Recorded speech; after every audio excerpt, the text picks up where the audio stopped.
January is the month we typically celebrate the life and legacy of the Reverend Dr. Martin Luther King Jr. And the impact that Dr. King and his words and his life have had on this company is too big to even explain. So instead of just celebrating King on King Holiday, we want to celebrate his work throughout the year. More importantly, his impact on the work we do with organizations every day. It amazes me how relevant Dr. King's work is today in our environment. And one of the things he brought up was that there are 3 villains of living an abundant life, of living a life where justice flows like a river. There's 3 things we got to look out for in our organizations, in our home, and certainly in our nation. Number 1, nobodiness. This idea of feeling isolated and alone and disconnected from our purpose. Some of us feel right now in 2025, we don't know why we're here or who we're supposed to be connected to or even if we matter. Nobodiness robs us of that sense of being apart, of being together, of mattering.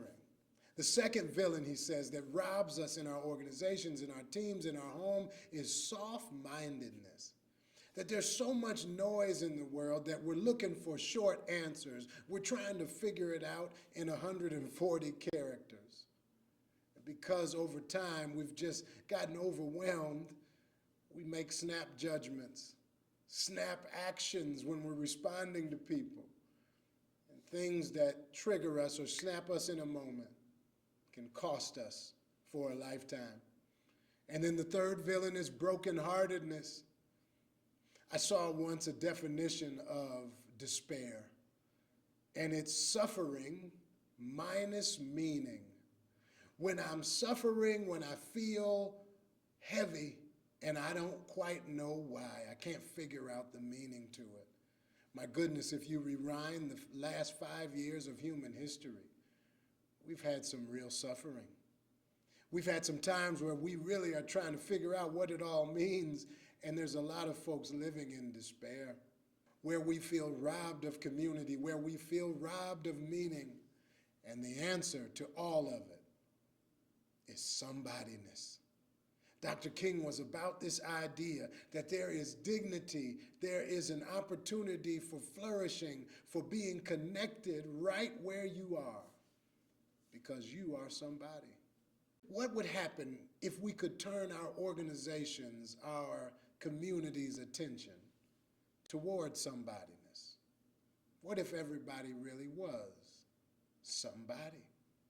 Now that may feel like too big of an idea for foreign policy or for global affairs or for the economy, but is it too big for my house?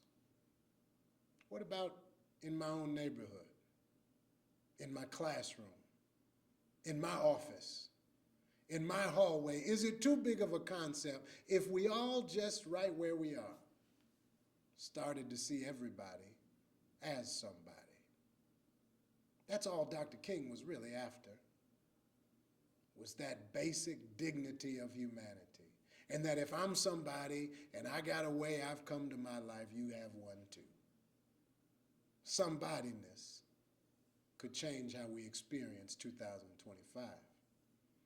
It's changing my life every day. I'm inviting you to let it change yours. Translators, mount up.